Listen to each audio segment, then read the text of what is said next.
Okay, we are live.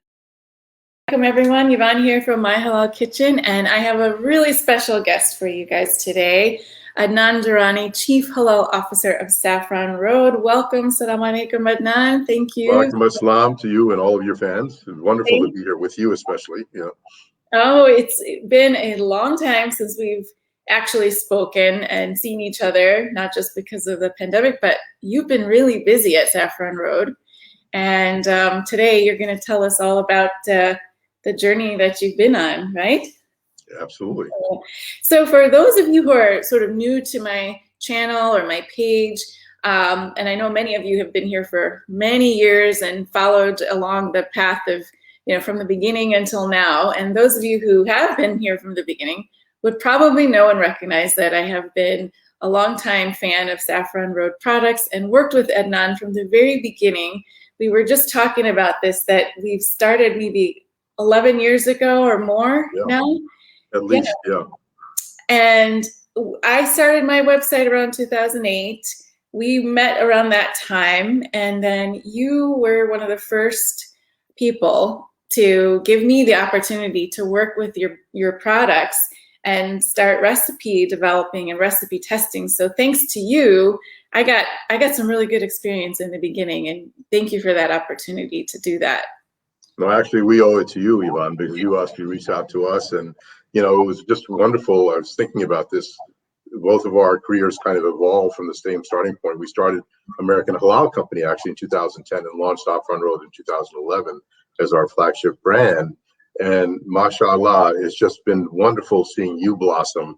I remember you were this shy entrepreneur in the beginning, even at the Chicago Film Festival. You were very reticent, and then all of a sudden you became this amazing avatar of the halal industry. And you are really a beacon in that industry now, and it's so wonderful to see that. Thank you so much. Well, I had people like you to look up to and to mentor me and to give me encouragement along the way. We had lots of conversations just about halal industry in general and our sort of vision and ethos surrounding why we were in this at all. And the really exciting thing was that, do you remember the breakthrough that sort of happened around Ramadan when we had that Ramadan campaign working together with Whole Foods? Yes. That was such a cool opportunity.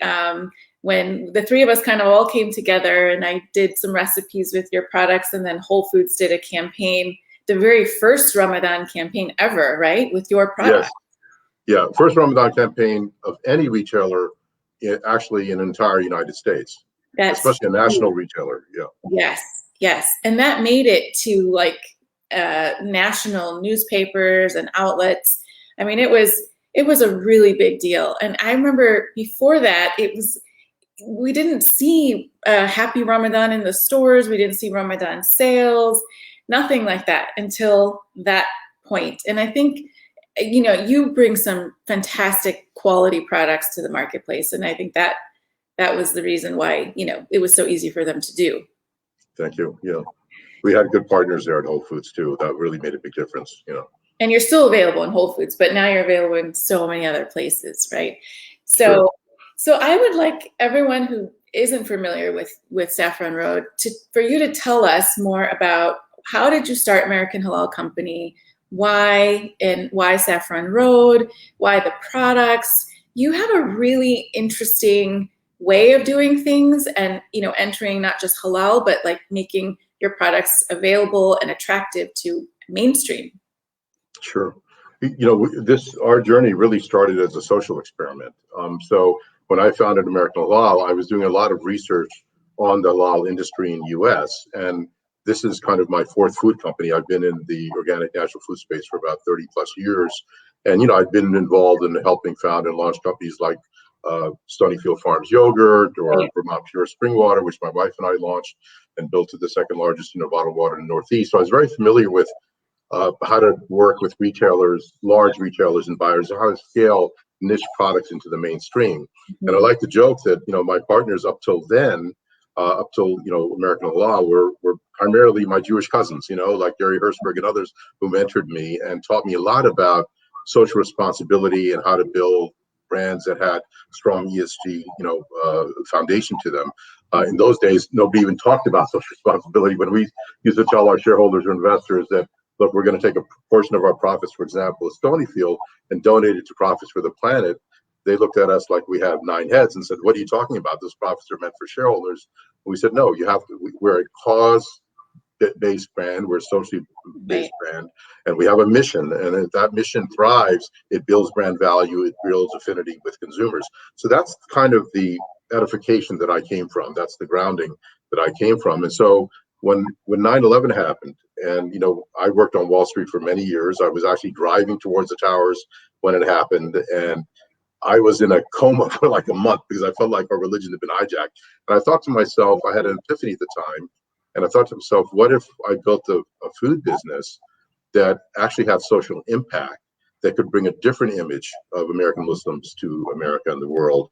And then I went many years later to see Yo-Yo Ma's beautiful, actually it was the next year after 9/11 in 2001, where he actually put on the Washington Mall in DC, he brought in 200 from 200 countries artisans, and they celebrated the Silk Road, and 80% of those artisans were Muslim countries, and it showed the vibrancy and of the Silk Road, and the main spice used on that road was saffron, all the way from Italy, all the way through to China.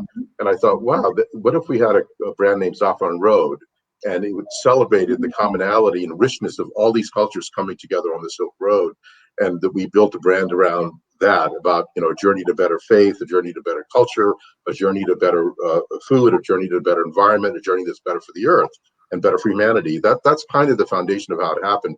When I started doing that, the White House somehow found out about it, and so did Pope Benedict, and I got invited to the Vatican when we first started the company. Like, it was just started, and they wanted to understand what our faith-based model was. And even though I'm not a big fan of Pope Benedict, I like Pope Francis much more, but I went and presented it, and it was an amazing experience. And the Vatican put out a booklet on how to build faith-based businesses that can, obviously also be inclusive with Islam and Judaism and Christianity. So that was a nice kind of a message from above for me that we were on the right track. And then I brought on a team, with Jack and Kate, who you met, Jack Akri and Kate, and especially John Umaloff, who had run a halal business before. And that's how the business started. And we did a lot of research and decided our brand name should be Saffron Road. And so when we launched, we went to Whole Foods, and we had a reputation of building strong brands in Whole Foods before. So they decided to carry us in 2011. In 2010, we went to them. We launched nationally in 2011. But when we launched, we decided, we were going to do something a little bit different. So if you think about Whole Foods, $15 billion a year sales company, public company, largest retailer in the natural organic space in the world by far. Nobody in Europe comes close. 2,000 products in their freezer doors. Not one was antibiotic free. Not one was certified humane. Not one. And I used to shame on the buyers and saying, you're supposed to be the #1 natural organic retailer in the country. And guess what? You have poison spewing out of those freezers. Let us bring in an antibiotic-free product for you that's in frozen entrees, but ethnic. And that's how we launched. We launched initially with just 4 entrees, but we were very, very strict about our standards. So, for example, we were the first certified humane product in frozen on the shelf ever in any store in America. Not just halal and obviously antibiotic-free, but certified humane meant that our farms had to be audited to make sure they treated the animals with proper animal humane welfare. We were using Temple Grandin standards, who was on the board of the certification agency that we were part of. So we kind of went to that extra length. We never, ever, ever self-claimed anything. So we would never say we were, that we were non-GMO unless we had a certification from the project. Right. We would never say we were gluten-free, even though we could have. All of our products were gluten-free without a question. But we waited till GFCO, the #1 certifier in that sector, gave us that. We never claimed we were halal until we had a halal certified that certified all our products were halal. So that was what I call our shields of trust and transparency. And the chairman of Whole Foods would compliment us all the time, saying, we owe so much to you, Adnan, for what Saffron Road did for Whole Foods. And I said, I should be kissing your feet for what you did for us. What do you mean? He said, well, because you were so strict about your standards, that your standards are way above Whole Foods, that 20 other brands followed you. And as a result, the standards in our entire store got raised. So for us, that's the tayyib part of halal, right? That's the hasan, the beauty of doing something that's really, not only unique, but pure. And that was kind of our mission. Yes, the tayyib part, right? That Yes. we're, always sort of touting in the industry, but very few people are actually doing it. And you just sort of like did the work. It was like not all this talk, you just did it. And then once your product was out there, it was like magic. It was like, where, why isn't everybody doing this? And from a halal perspective, when I first saw your products and picked them up, I'm like, yes, this is how they should all be. This is Thank you. Yeah. this is what I was, talking about for so long, that standard that sort of looked or felt like a utopia, because we just didn't see it out there. And still to this day, we don't really see too many that are halal, and all these other things that you've, all these shields of trust that you've put on your products. So that's an amazing part. And I didn't know how you picked the name. That's a really cool story. I didn't know that. Yeah. I always wondered, so tell us, let's go back a little bit to the halal part, the halal certification part. How did you choose the certifier that you would trust to, align with all these other values that you had, going on in your production and your process and your transparency, all of that? How did you choose? Because there's so many halal certifiers out there, and I get this question a lot from people who are starting food companies, and they want to know which certifier to choose. So how did you make that decision? Sure. So when we start, even though we were a tiny startup, I always like to think out 10 years. And I was thinking out, if we're going to scale this business to be a major enterprise, which is what all of us believed we would do, that was our ambition or our vision. We needed to be aligned with a halal certifier that was well known by the retailers and well recognized by the big food companies, because we felt if we had a halal certifier that, whether it's the General Mills or the Pepsis or the Nestle's use, then we knew that when we go to, it's hard enough presenting your product to a Kroger or a Walmart or a Whole Foods. And you mentioned the word halal, it can get polarizing. But then if you all of a sudden know you have a certifier that has products that are already in the stores, that they're recognized by those retailers, it just gives you a little bit of an edge. So that was the first thing. We wanted one that was well recognized. Secondly, we wanted one that had a breadth internationally, because we just felt at some point we might go international, but even if we don't, we wanted that global kind of validity. And third, we wanted an outfit that was very professional, not only in terms of the inspectors and certifiers that they had, but also in terms of their R&D and their science background, because we wanted somebody that had that depth, because we also wanted to get into the science of halal, unlike what's done in Europe. And the fourth is, and this is probably the most important, is we wanted a halal certifier whose values were aligned with our values. And I found that in Dr. Mohammed Chaudhry. I mean, he and I connected early on, back in 2009, even before that, at a number of the ISNA conventions. And we just saw eye to eye. And I am so proud of the Ifanka partnership. We chose Ifanka, and Dr. Chaudhry has just been amazing. I just got an email yesterday from him. They gave like $6 million to UNICEF for helping get vaccinations into a lot of third world countries. Yes. A lot of people don't realize most of the third world, 4 billion or 3 billion people, won't even get their first shot until 2023. So, he's actually moving the needle in that respect. He's developed a partnership with Texas A&M where they're doing white papers on halal, because it's really been challenged in Europe a lot. Right. So that's why we like everything that they're doing, and they've been just great partners for us. Yeah, so those of you who aren't familiar with Ifanka, it's the Islamic Food and Nutritional Council of America, based in Chicago. They've been around for, over 30 years, I think. Yeah. And yes, you're right. They are very entrenched in the science of halal, and they have food scientists that are just brilliant working with them. And I've had a relationship with them for many years too, being in Chicago as well. And so that all makes sense that you chose them to be your certifier. So is that an annual thing? You have to constantly get renewed? Is it once every year? Okay. Well, it's an annual. We pay an annual fee, but it just depends on the number of products. I mean, every relationship with Ifanka, I'm sure, is different from the way we may do things. Sure. But we have a set partnership based on the number of products we launch, based on the number of inspections that they do. So it's a pretty set, it's a boilerplate type of transaction in terms of the fees, but in terms of the partnership, it's very unique because they really have helped us quite a bit. Yeah, and I know that they're very proud of you and very happy to see how you've grown. So because we're all fans. And let's take a little break to show your video that you've shared with us. I think it's a really good time to just kind of take a pause and kind of let people who are joining in and trickling in to kind of see what we mean by Journey to Better. I think that your video shows that really well. So just Thank you.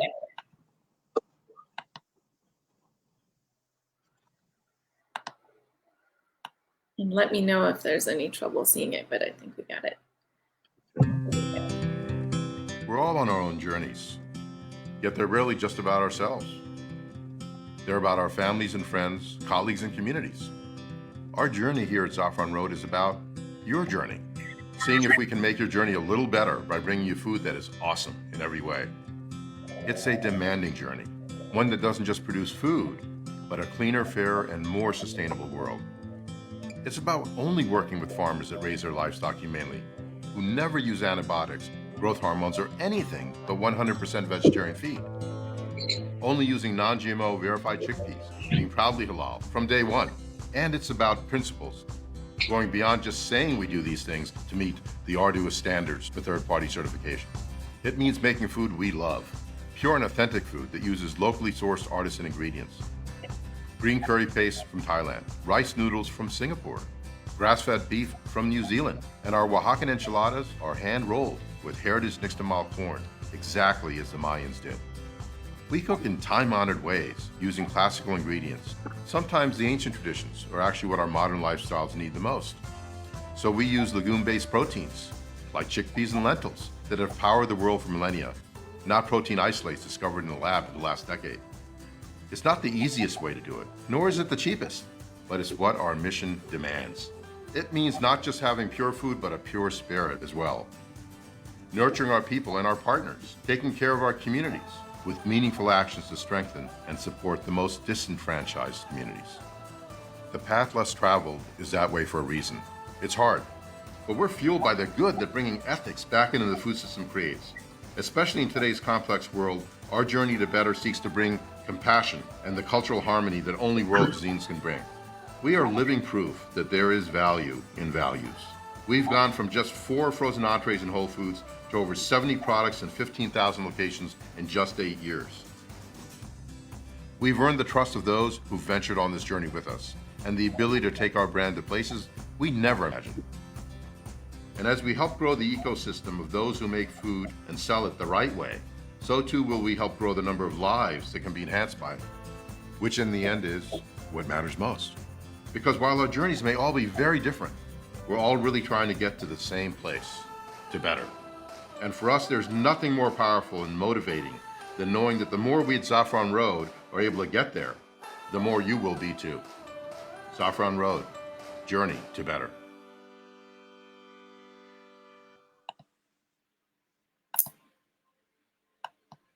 Oh, that's great.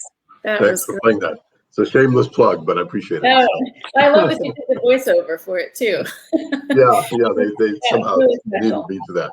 So thank you. You know, I think probably my favorite part, I mean, there's lots of favorite parts, but when you talk about the ancient traditions in our modern world and your products, your recipes that you're providing, like the Mexican ones, you've just got like a variety of different ethnic flavors that when I see that, I don't see that anywhere else. So I love that you are sort of trying to bring back those ancient ideas, ancient recipes, but you're also using ancient methods. And when you talk about the supply chain, you mentioned the corn, and how are you doing that? That's so interesting. I wish I could take credit. We just have an awesome team, really amazing team who's very passionate about this, and led by, our culinary team led by John Umlauf, who you met. And it's really funny because I met John Umlauf, must have been in 2008. I think I met him at an ISNA conference, and it was lunchtime and it was time for Zuhur. So I said, John, come on, we have to go for salat. We have to go for prayer now. He said, oh, no, I'm not Muslim. I said, oh, really? I said, what are you doing here? So this is Islamic, conference. And he said, oh, no, I own a halal company, and that's why I'm here. And I said, oh, that's how we kind of connected. But John has been just an amazing force of nature. He is so dedicated to clean labels, sustainable farming, humanely raised products, but mostly, he's a well-known Weston Price chef. So he really goes the extra length with the artisanal ingredients. So, for example, we're very blessed. Alhamdulillah, we are now the #1 animal protein entree in the country in the natural segment. We've surpassed everybody in every retailer from Walmart to, of course, Whole Foods, but Kroger, which is the #1 food retailer in the country. In all 20,000 stores, we are just crushing it. And when we first started, we had a lot of our competitors say to us, what are you doing? Why are you launching these really weird products like, Mayan enchiladas with Oaxacan cheese and, from the Oaxacan region with poblano peppers directly from the Mayan region, and we said, well, because Americans, are used to, their impression of Mexican food is like a taco. That's not Mexican food. That doesn't cut it. Yeah, if you go to Mexico City and you see the enormous amount of culinary excellence and gastronomy there, it's unbelievable. History. But Americans aren't aware of that. So we partnered with Gabby, who is ranked by I think by Zagat is the #1 chef in California, which for Mexican, there's thousands of Mexican restaurants in California. Right. We partnered with her. She was a friend of mine, and we partnered with her to launch our Mexican line. And Whole Foods told us many years ago when we launched it, this will be a good beta test for you to see if you can kind of go out of the Asian segment and how well you succeed at that. And it's among our top 5 SKUs now. Wow! And it is an amazing enchilada. If you've never tried it, so good. I feel like it's a respect to the culture. Exactly. Yeah, and when I see it, and especially also watching that video again, I feel like, wow, that is really paying tribute to the real stuff, the authentic stuff. And that's what we try to do. That in everything we do, like even a lot of the Indian or Pakistani products or the Thai products, we're working with experts in those segments, and we're not cutting corners. So our margins are less than our competitors, but we're also at a premium price, and we're getting much better velocities than a lot. Gary Hirschberg of Stonyfield used to joke that the marketing budget of Dannon was 10 times our total sales. How do we compete, right?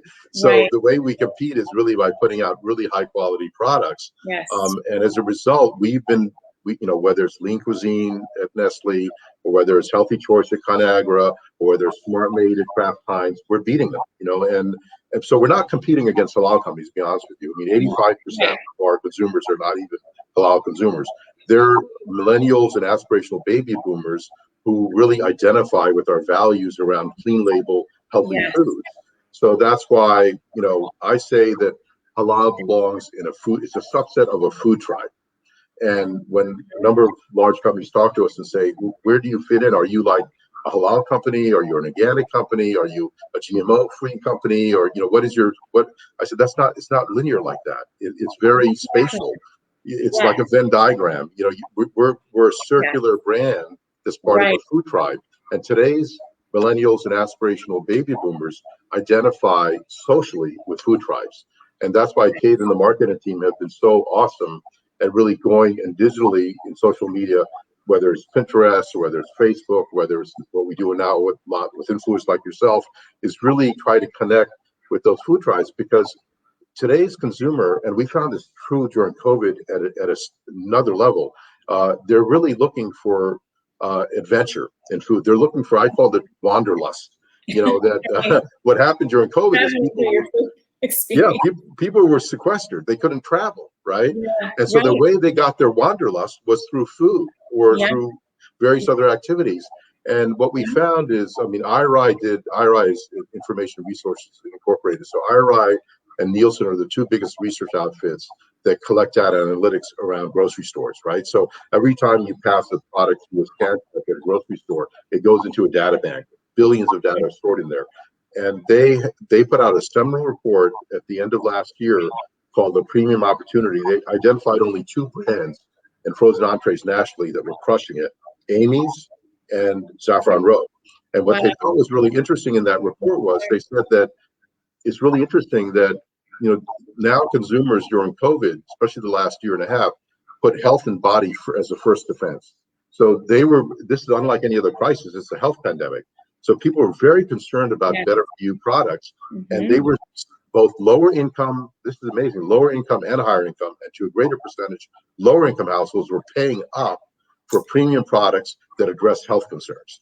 So we found, like, in the last 18 months, we had a record year, alhamdulillah, and we really got serendipitously the blessing of folks pivoting into our brand, partially because our logistics and supply chain team was amazing at filling shelves when all the other major brands were out of stock. We had planned for this really back in December of 19 to January 20, before COVID hit. So we got lucky when it hit. We had very strong inventory, so that helped our supply chain. So serendipitously, thousands of consumers were buying our brand that had never even heard of us before because we were the only one available on the shelf.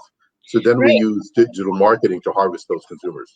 Well, at my local Whole Foods, you guys are like almost always out of stock. It's like it's full and then it's almost gone. It's full and it's almost gone. And I mean, I'm so happy to see that, and I'm, for people who know me, I mean, I cook home food all the time. I barely do restaurants. So for me to buy a convenient product, it's only yours. I really only when we couldn't get a better endorsement. It's the truth. It's the truth. And especially when I'm craving something that I don't normally make, like the biryanis and the curries, and sometimes complex. I crave them. Yeah, they're complex. They take time. It's like they're kind of, I like that I can just have an entree for myself, because otherwise, if you're making it, it's kind of for a big party. But having that nice meal for yourself. So I think, and obviously I'm not the only one thinking that, but as you said, having that sort of wanderlust experience, it's nice because your packaging is beautiful, your colors are beautiful, the photos are beautiful, and the taste is great. So you guys have just killed it. You've done it all really well. For me, one of the great blessings, to be honest with you, is just reading some of the fan mail that comes in, especially not just from the Muslim community, but even from others. And if you can indulge me, I'll read a couple of them, because please do. They really are something that for our team, I tell our team, they work so hard and they're so passionate. So when you go home and sleep at night, know that you're having an impact, that you're really helping people. And like, here's one, this is from Amina. There are 3 things that are very important to my family when we eat. Number 1 is must be halal. Number 2, it must be natural organic. And number 3 is first vitally important for it to be gluten-free. For a child that is celiac or gluten intolerant, being able to eat like other kids is a real treat. For a kid that must eat halal, Saffron Road's organic and natural and gluten-free offerings are a party. This one is from Cindy C. in Scottsdale, Arizona. Your meals are wonderful. I generally do not eat frozen meals. I'm a gourmet cook and usually cook from scratch, and decided to try yours. I found, much to my surprise, that extremely tasty organic and meats raised without antibiotics to boot. I tried a few other types of meals, Kashi, Marie Callender's, and quite frankly, they don't even come close to the quality you offer. I was about to give up. Thank you, and keep it up. And the last one is from Haley and Norman in Oklahoma. I realized that these are probably not even Muslim consumers. Sure. I'm an extremely overworked college student who happens to be a closet health freak. When I discovered your gluten-free, humanely raised, vegetarian-fed, antibiotic-free meals that were lower in calories and had huge quantities of protein and high nutrient density, I almost cried with joy. 6 minutes to make a perfectly balanced and completely delicious meal, and your brand had literally changed my health, a state of mind, and indeed my life. I can't go a day without one of your yummy meals. You're truly a revolution, and I'm so thankful for you. Thanks so much for all you do. This is just a sprinkling of what we get, and it's just wonderful. That warms my heart, puts a tear in my eye, but it also tells us that, when we go through the arduous, the grind that we go through every day with our team, trying to produce these products, it's very difficult. We're constantly being hit with competitors and all sorts of forces coming from all sides. We just try to stay on the path of where we know that we're having an impact that's good. And I think what I always try to tell people is that, people like you and your company and everyone who works so hard to put these products out are doing a service for us, because in today's world, it is not easy to eat healthy, but you're making it easier. And it's not just healthy, but really nutritious, right? We have all these notions of, health foods, fads, that's out there, things that kind of claim to be healthy, but then you kind of find out, well, they're really not. But what you've created is something that is providing nutrition and at the same time taking care that animals are taken care of in the process, that people are taken care of in the process, that cultures are respected. I mean, it's just such a nice package. And I think that when people start to understand that and learn more, and you do such a great job of educating people about your ethos and your everything that you do, I think that also helps people to really get it, which is neat. And consumers are more conscious about that now. When they see what you do versus what else is out there, the choice is very clear. So I think that really helps a lot too. And we feel that's part of our halal, ethos, as you say. That's part of being a halal company. It's not just about the food, but it's really about everything that we do in the process. What are some of the challenges you've had by being halal? Has that ever been a barrier? Have there ever been any obstacles that you thought, like, just that halal label might have been a detriment, or just made it difficult because people didn't understand? Or can you tell us anything about any experiences you've had with that? Sure. I think well, there's certainly supply chain issues, which early on we were very, very concerned about. And as you probably know, we're partners with Crescent as well, and they've been just great partners. And we've helped them a lot. They've helped us a lot. So that's also been a very symbiotic relationship. For chicken, right? For the poultry. Yeah, for the chicken. So yeah, we because what we do requires such high standards, not only of the farms but also of the livestock and so on. We've had to be very careful about how we select our suppliers. And then we're dealing, as we evolved into a larger and larger company, we're dealing with larger and larger production facilities. And then we're putting demands on those production facilities to only source from our preferred vendors, because everything we do has, a halal and tayyib angle to it. So that was challenging. And luckily we've reached a point now that things have scaled very nicely, and we've got a strong supply chain. And we have really good manufacturers that produce for us, and we've been able to standardize procedures around them. So initially, that was really hard from the supply chain point of view, production point of view. In terms of approaching the buyers about a halal product, yeah, we had some resistance initially because people weren't familiar with what it was. And my timing is always the best when I launch a company, and I launched this in the middle of Ground Zero Mosque in New York being launched, when the pastor of Tennessee was having a field day, burning Qurans and stuff, and you had, other stuff where in France they banned the hijab. So there was all this crazy stuff going on. That's why Dolores, my wife, said to me, "Are you sure you want to launch a halal company in the middle of this?" And, it was the first time. Yeah, it's like Albert Einstein said, if an idea is an absurd at first, then it's got no hope, So I felt that this is an absurd idea whose time has finally come. So yeah, we hit a climate that was very toxic then, and of course during Trump got much more toxic, but we approached it from a kind of different point of view. We didn't, we were very clear that we're not religious leaders. We weren't pontificating a faith or religion on our sleeve. Many people that launch halal companies do that, and that's fine for them, but we're just business marketers, right? Who happen to really follow and be people of faith. And a faith, I don't just mean Islamic faith, I mean every faith. We felt our mission really, and the kind of message we were conveying to others, was that we believe in the sacredness of food. We believe that it's a sacred trust from above. And that sacred trust means that if we're taking something from the farms and we're slaughtering livestock or harvesting livestock, it should be done in a mindful way. It should respect the animal. It should ask for forgiveness from our creator. It should ask for forgiveness from the animal. It should ask us for guidance from our creator to restore the earth to the way we had taken from it. And it should also ask for blessings as we, for the people that are manufacturing the food, that those blessings pass on to those that are eating the food. And when we talk about this to some folks, like especially in the Midwest or out in some of the farms, some of them would be in tears. They said, "That's exactly how my grandfather used to think about it." It's something so many people can connect with. Yes. Exactly. Yeah, and so that's kind of how we approached it. And then when we pointed out to them that, look, there's anywhere from 6 to 8 million Americans who are Muslims, many of which do want to follow halal diet. And when we looked at the studies and statistics, we said this is incremental, and we're not just a halal brand. We're a natural organic brand with all of these other values. Halal is incremental to the brand. And then we were very careful about how we packaged it, right? So while we don't say Islam anywhere on the package, we don't have an Arabic letter anywhere in the package, but we're very clear it's halal. I mean, you literally have to be illiterate to pick up the box that's stamped halal like 4 times all over it to not realize it's halal. So it's an opt-in. Our mission always was never to be exclusive and push people away. Right. Our mission was to be inclusive and say to everybody, this is our halal journey. These are our values around halal.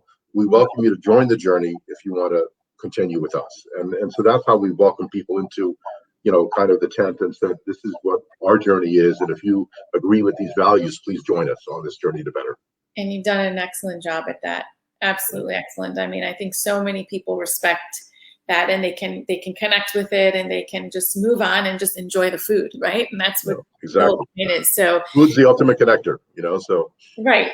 It is the ultimate connector. And when the food is good, it's like, everybody's kind of just able to kind of go on and forget about all that other stuff that, might be politically or electrifying, in ways that we don't need to deal with. Just right. Nice food.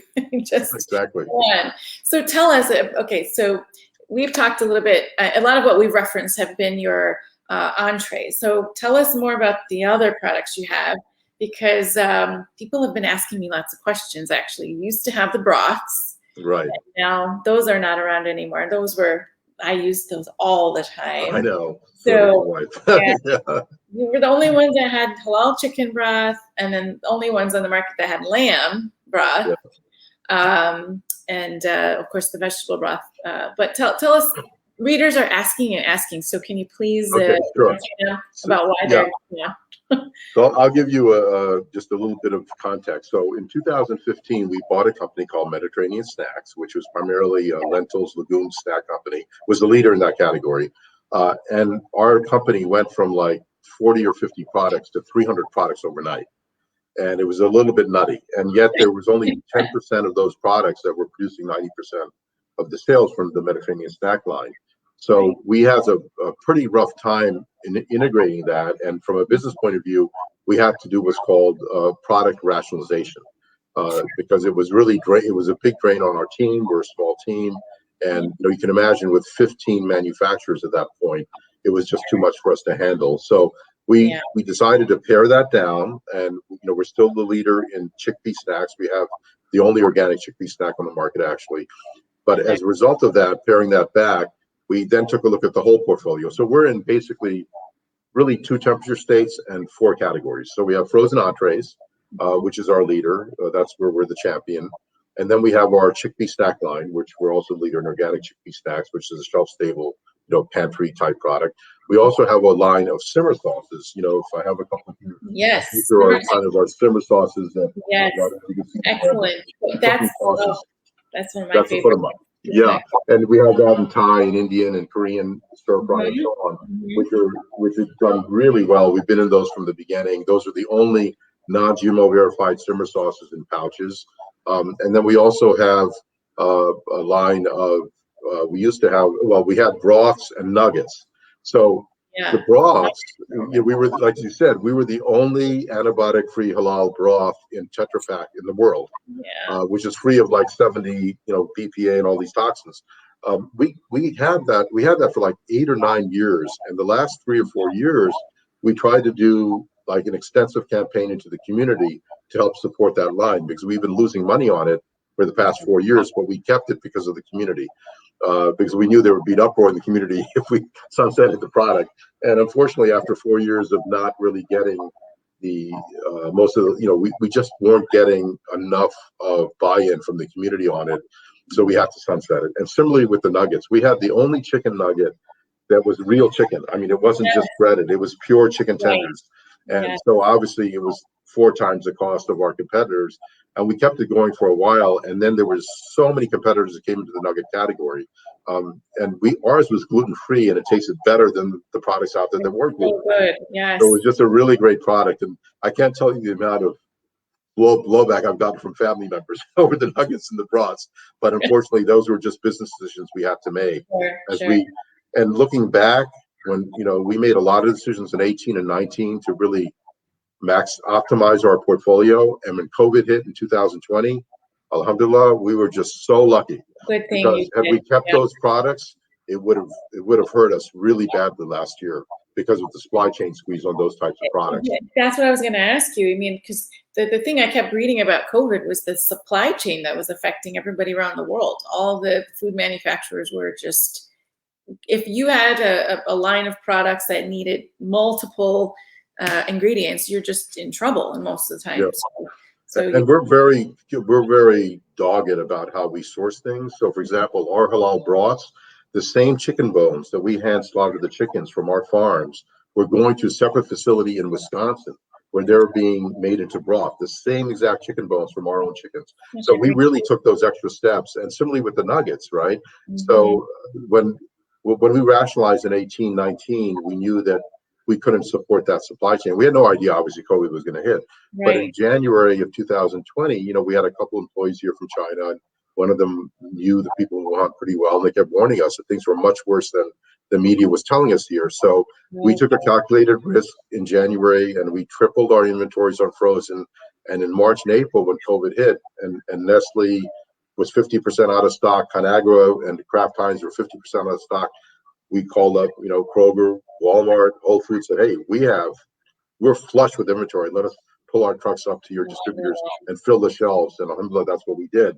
So luckily, we would not have been able to support that supply chain in nuggets and broths with what happened. So sometimes Alamia takes us along a path that we didn't expect to go on, but it's a blessing in disguise. I'm happy to hear that. In the end, it really did serve you better, and then you were able to serve all of us, because I mean, I would think during COVID that the entrees would be super popular, as well as the chickpea snacks. People are sitting at home, working from their desk, having Bombay spiced chickpeas. That sounds really good right now.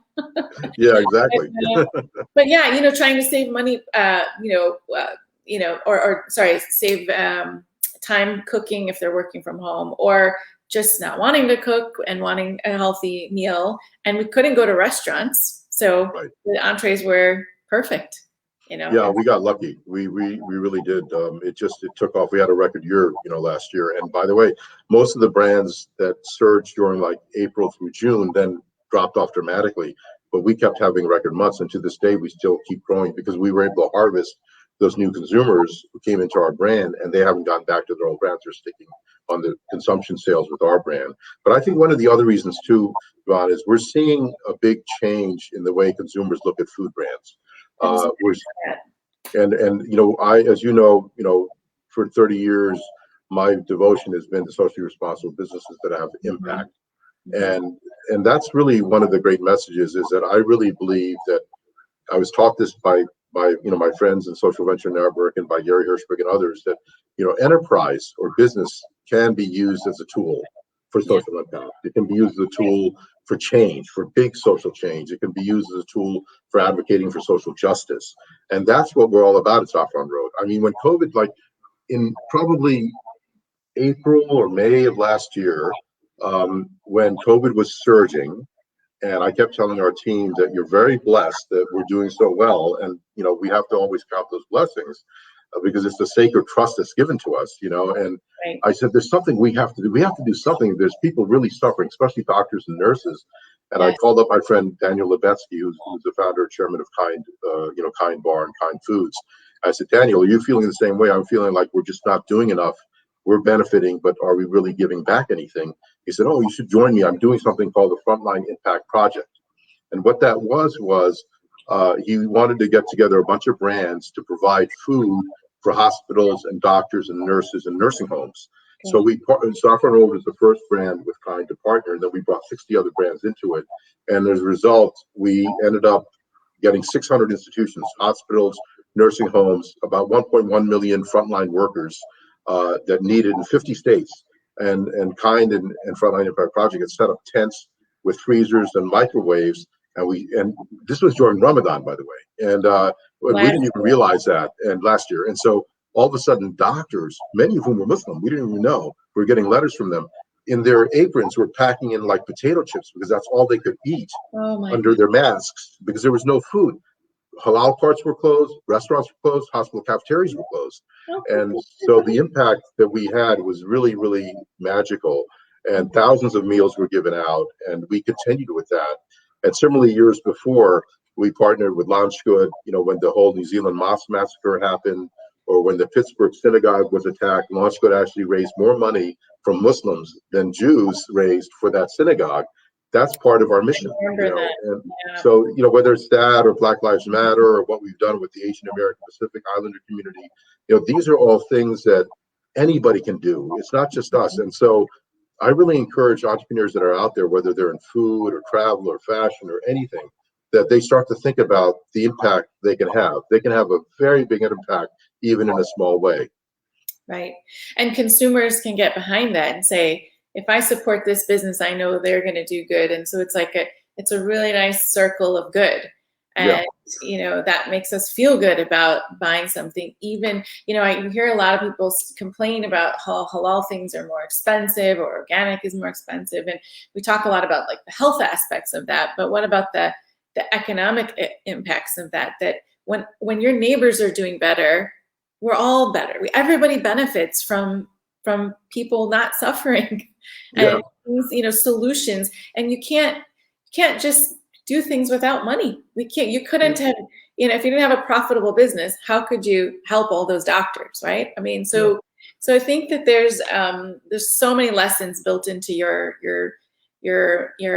style of entrepreneurship and your ethos surrounding, your company. I think you're a great model for so many upcoming entrepreneurs or people like myself who've been doing our own things, but we want to grow and then figure out where to bank that profit in the future. That's why I like to say that we sell values for value. So in other words, yes, we're the highest priced brand on the shelf, no doubt about it. But if you look at what we have in our product, whether it's antibiotic free, halal, humanely raised, non-GMO for a lot of our products, I mean, those qualities not only are better for your health, but also they'd be very expensive to put together if you were home doing it yourself. If you went to a restaurant that had products of that level, you pay double to triple what you pay for a Saffron Road entree. So that's why I say that it's a value, but it has values in it. So we sell values for value. That's true. If I'm going to make your chicken biryani, I'm going to have to get a lot. I don't normally do it, and you guys do it better than I could. So I mean, it's one of my favorite products, actually, the biryani. And the tikka masala. Those are my two favorite because I don't really make those at home. So I get that craving, and I don't go to a restaurant. I go to Whole Foods and I get it here. Get your products there. Great. So, couple of other questions, real quick, because I'm cognizant of our time. Oh, right. Sorry. No. Yeah, and I know you're a very busy man. So, questions I'm getting from other people do you have any plans to go international? Whether that's in the Gulf countries, in Canada, there's people asking. They want to know. Yeah, I think COVID taught us that you have to be really careful with international. So we're pretty much a U.S. company. We are looking at Canada. With frozen entrees, it's a bit complicated because of the protein regulations across borders. So we've tried with Canada, and it gets to be really cumbersome. But we hope to be in there at some point, probably end of this year or next year, especially with our shelf-stable products. Costco has been approaching us about our shelf-stable products in Costco Canada. So we hope to be in there with that. We do get approached a lot overseas. We just feel that, like IKEA says, America's a very big place. We have so much business here, we can't even keep up with our production. So we'd rather grow here stronger and keep our roots kind of here. And then we'll look at, if we have the right partner overseas, I think we would be much more favorable towards it. And we're exploring different overseas partners right now. So I don't think for this year, but probably next year, we'll be looking at definitely, we get approached a lot by Middle East, a lot by England and France. So we're looking at some of the MENA regions as well. Interesting. England and France. That's really interesting. Well, for the meantime, when people can travel again and they can come here, they can try your products. I think. Yeah, just go on the website. There's a store locator. If you put your zip code in there, it'll tell you exactly what products and what stores And we'll where put they're those available. things up too. And I'm gonna after the interview's over, I'm gonna go back into the page and I'll put lots of links into particular products that people can just buy online, because they are available on Amazon, which Yep. is wonderful. Are there any last remarks you'd like to make, or anything you'd like to say that I wasn't able to cover or didn't think of? No, I mean, we have, we've launched a bunch of new products too. So I know Please I tell mentioned the Lavash to you, and I don't know if I have a picture of you. Here it is. So this is You mentioned something that I this didn't is know. like a skunk. Yeah, it's a skunkworks project that just went live. So this Okay. is a Lavash. I don't know if you can really see it there, Ooh. but yeah, Samosa with Samosa. chicken in a Yeah, lavash. exactly. And So- the lavash, as well as the bean and cheese. We have like 4 wraps that are being launched Oh, in nice. Kroger. And what we've Very always did, we didn't want to do like a thick naan or burrito that's all doughy and filled with rice and all sorts of Yeah. artificial ingredients. So we took like a pure, crisp, thin lavash that's just wonderful quality, and it's a Mediterranean bread, as you know. And then these are now plant-based protein products, so they're chickpeas. Plant-based. We believe, as John will always pontificate on our team, we don't believe in the kind of plant-based protein products that are out there right now. Like, there's this big fallacy that people think Beyond Meat and Impossible Foods are healthy for you, and they're highly, highly processed protein isolates. If I gave you the names of the ingredients that are in those products, you'd be shocked. I mean, it's like they belong in NASA jet fuel or something. So, but they are processed. Yeah. I'm all for a plant-based diet. I'm all for a flexitarian diet. We do that in our home, but they're not necessarily healthy. The guy that invented the word plant-based protein now regrets it because he says what he really meant to say was whole plant-based protein, and that's what we do. So we have a number of vegetarian products, and we're launching a bunch more in the plant-based protein line. That's a conversation we could go on for. I know, I could do 2 hours on that. Yeah, because that's a really important point. I get a little nervous when I see all these plant-based products, like you said, in the stores, and I read the labels, and I'm like, looks like it came out of a lab. No, thank you. That's why McDonald's and Burger King are taking them in, and that's why you don't see them at Shake Shack, because Danny Meyer would never put a product like that in Shake Shack. Interesting, very interesting. Your high-end chefs, some of them, like Tablecloth, are putting them there just because of panache. But when the consumer advocates start to get a hold of it, it'll be interesting. One other small comment I'd like to make is that we're in a very toxic environment right now out there with xenophobia, with otherizing the other, and so on. And so I know there's a number of not only Muslim entrepreneurs, but people of color and others who are from disenfranchised backgrounds who are very nervous to launch a business or very nervous to go out there and stick their neck out. I will tell you, now is the best time. It's really a special time, because if you belong to a disenfranchised group, you're going to get attention. I mean, you remember when we launched, I was all of a sudden on CNN defending the product, and thousands of consumers we didn't even know came and bought the brand, and we took off. In the Ramadan campaign, didn't the growth, wasn't it like 300 and some percent? 600% that month. And so I call it halal jujitsu. So, right now you have an opportune moment to be on the, lightning edge of a spear rod. You can launch a business right now, and as a Muslim entrepreneur, you're going to get media. You're going to get attention. Just make sure you do your homework and that you're bulletproof and that you think long term and you're mindful. But don't walk away. Don't shy away. Don't get nervous. Don't get cowed by this. This is your moment to shine, to get out there and put yourself out there. It's really a very special time, and may not come for another generation. So take advantage of it. That's excellent advice. I know over the years you've helped me, maybe in ways you didn't realize, to grow and to get my edge in my own way. And I think you're a great mentor to a lot of people just by these little tidbits. And so I hope you continue to speak about that, because I think a lot of people, especially now, having had time to reevaluate their work during COVID, a lot of people lost their jobs or just felt like, they had time to think about what they were doing and not very happy in that. So that advice is really useful, because I know not a lot of people can just, take that leap. And as you said, there might not be another time like this again. So Yeah, the good fight's worth fighting. Yeah. And you obviously know, you knew when you started Saffron Road, you knew mind, body, soul, this is what you wanted to do. And so I think we all have to have that sort of conviction within us that this is what we want, because nothing is easy. Nothing Yeah. good is ever Especially easy. being an entrepreneur is very tough. And I'll tell you, that's the biggest mistake young entrepreneurs make. And I've talked to a lot of fellow CEOs. We all talk about this. And it's a mistake I made when I was young. And that is to stop believing in yourself. Because whatever you do, your family's going to doubt you. All the experts in your industry are going to doubt you. Your shareholders or investors are going to doubt you. Everyone's going to Yeah. be an naysayer. So Yeah. you really have to work from within your soul and believe in yourself to go do something. And if you do that, everybody else will just come behind you and follow. And not just to be on the next trend, right? I think if, for example, and we both were, started in this halal thing kind of almost at the same time. And Yeah. I personally had a lot of people tell me, you are crazy for doing Right. it. Like, what is the matter with you? Do And meditation. look at you now with 1.5 million followers, right?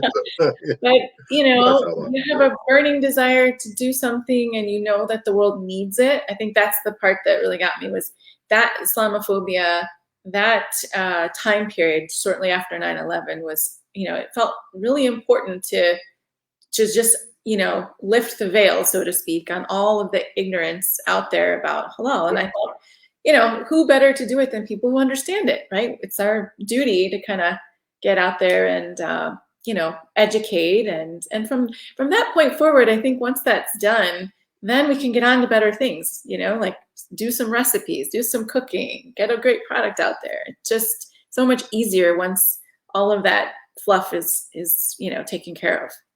and you have a very good message in that too, Yvonne. That I like to say, don't chase the shiny object. In other words, don't just chase a hot trend like plant-based protein. I mean, think out 5-10 years of what you really want to do, and where will the world be in 10 years or 15 years from now. Right. And plan for that now and Right. build up to that over time. Right. The money will follow, right? All the accolades will follow, but you have to have that conviction that this is really what you want to do. And I think what you said about the timing is just really important for people to think about and say, I might not get this opportunity, so consider this a sign from the universe. Yeah, exactly. From above. Thank you so much, Adnan. It's Thank been you, Yvonne. an absolute pleasure to see you again and to talk to Same you. here. And I know how busy you are, so I can't thank you enough for giving us all these golden nuggets. And for those of you who weren't able to join live or you came in late, we'll have a replay on the page and on my YouTube channel at My Halal Kitchen, so you'll be able to share That's it perfect. with everyone. Thank you so much, Yvonne, and thank you to all you. Take care. Salam You're alaikum. Bye-bye.